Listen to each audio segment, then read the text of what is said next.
Kita semua pasti familiar sama kalimat usaha tidak akan mengkhianati hasil. Dan rata-rata dari kita pun juga setuju dengan statement demikian. Tapi bagaimana jika ada seorang lelaki tua berusia 65 tahun yang mengatakan bahwa dia tidak setuju dengan statement ataupun pepatah seperti ini? Bukan karena pepatah ini keliru ataupun salah kaprah, melainkan karena ada hal yang perlu diluruskan dari statement ini. Dan ia bernama Seth Godin. Dalam bukunya yang berjudul The Deep, Seth Godin mengatakan bahwa pemenang justru sering menyerah, tetapi mereka menyerah untuk hal yang tepat dan di waktu yang tepat pula. Maksudnya apa? Maksud dari pernyataan Godin di bukunya ini adalah bahwa seorang pemenang bukan hanya tentang mereka yang bekerja keras secara membabi buta, tetapi seorang pemenang ialah mereka yang berusaha untuk hal yang memang membuahkan hasil dan menyerah untuk hal yang tidak membuahkan hasil. Seorang pemenang ialah mereka yang tahu mana yang layak untuk diperjuangkan dan mana yang tidak layak untuk diperjuangkan. Kita ambil contoh, seseorang yang terjebak di lingkungan pertemanan yang toksik. Dia udah berusaha keras buat ngingetin teman-temannya, tapi itu semua sia-sia karena temennya gak ada yang dengerin, dan itu cuma ngabisin energinya aja.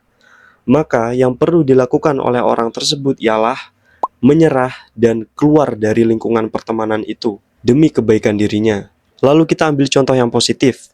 Syafira Putri, seorang mahasiswi Indonesia yang menjadi terkenal sebagai contoh inspiratif berkat dedikasi dan kerja kerasnya yang pantang menyerah, sehingga ia bisa mendapatkan full beasiswa di Korea. Nah, dua contoh tadi ialah contoh situasi yang tidak layak untuk diperjuangkan dan situasi yang layak untuk diperjuangkan. Lalu pertanyaannya, bagaimana cara kita mengetahui layak tidaknya suatu hal untuk diperjuangkan? Dalam bukunya, Seth Godin memperkenalkan 3 kurva kehidupan, atau gampangnya kita sebut sebagai 3 situasi.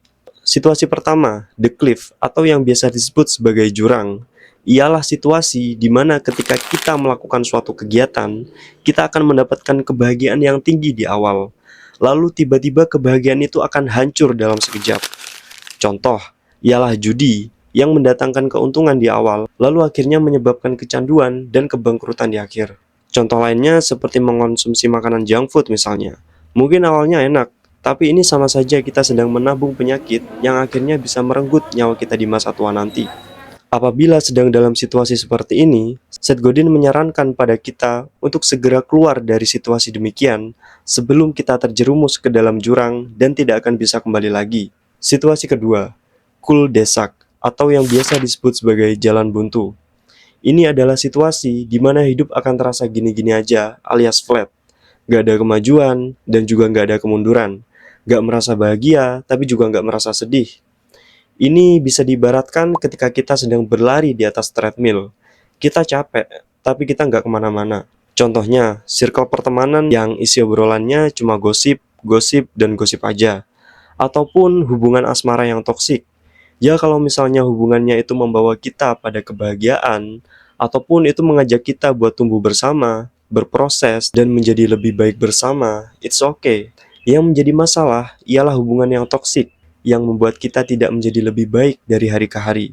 Ketika mengalami situasi ini, Seth Godin menyarankan kita untuk segera keluar dalam hubungan tersebut ataupun segera keluar dari rutinitas tersebut dan mengalokasikan energi kita untuk hal yang lebih baik dan bermakna bagi diri kita. Situasi ketiga, The Deep. Dan ini adalah situasi yang juga menjadi judul dari buku ini. The Deep ialah ketika kita memulai suatu kebiasaan baru. Dan umumnya ketika kita memulai kebiasaan baru ini, kita akan sangat bersemangat. Kita akan mendapatkan hasil yang bagus dan kita akan memperoleh kebahagiaan yang sangat tinggi di awal. Contohnya, pas awal-awal pacaran, awal-awal nge-gym, ataupun awal-awal rutin belajar misalnya. Semua hal yang dilakukan di awal akan terasa manis dan menyenangkan. Tetapi lambat laun semuanya akan terasa pudar. Kita akan memasuki fase deep atau fase di mana kita merasa ini adalah titik terendah dalam hidup kita. Kita merasa hal yang sedang kita lakukan ini tidak ada gunanya. Kita merasa capek, kita merasa jenuh, malas, dan kita ingin keluar dari hal yang sedang kita jalani. Nge-gym, jogging, yang tadinya semangat, lama-kelamaan jadi malas karena capek. Belajar, awalnya pas membangun rutinitas belajar, kita benar-benar paham dengan apa yang sedang kita pelajari, dan kita sangat bersemangat buat ngejar PTN impian kita. Nggak ada 1 bulan, kita udah males buat ngebuka buku SNBT UTBK, gara-gara jenuh dan ngerasa nggak ada kemajuan. Yang dulunya kita belajar rasa-rasanya gampang banget buat paham sama suatu materi, tapi ketika kita memasuki fase deep buat memahami satu materi aja, susahnya minta ampun. Dan akhirnya kita malah pengen rebahan aja sambil scroll TikTok. Tetapi justru inilah titik kuncinya. Di titik ini, yang perlu kita lakukan hanya satu hal, yakni bertahan. Bertahan dari segala godaan, bertahan dalam segala kondisi. Dengan kita bertahan dalam kondisi ini, perlahan hasilnya akan mulai kelihatan. Dan secara alami, ketika kita melihat suatu kemajuan, akan tumbuh sebuah rasa bangga serta semangat dari dalam diri kita. Ketika kita berada di titik ini, bisa dibilang kita telah lepas dari masa-masa sulit. Lalu akan lebih mudah bagi kita untuk melanjutkan perjalanan hidup kita. Dan pada akhirnya, kita akan mendapat hasil yang kita usahakan. Ya memang, di fase ini harus diakui bahwa the deep ialah fase yang sangat sulit untuk dilewati. Memulai fase deep tidak sama dengan ketika kita memulai suatu kebiasaan baru. Dengan konsisten untuk bertahan pada kondisi deep, maka segala hal yang kita usahakan pasti akan membuahkan hasil. Dan perlu diingat, hasil tidak akan datang di waktu yang cepat, melainkan ia datang di waktu yang tepat. Berbicara soal konsisten, seperti yang pernah dikatakan ataupun disampaikan oleh Aristoteles, seorang filsuf Yunani kuno, ia berkata bahwa kita adalah apa yang kita kerjakan berulang kali. Dengan demikian, kecemerlangan bukan merupakan sebuah tindakan, melainkan sebuah kebiasaan. Ya, demikian insight yang bisa saya bagikan setelah membaca buku The Deep karya Seth Godin.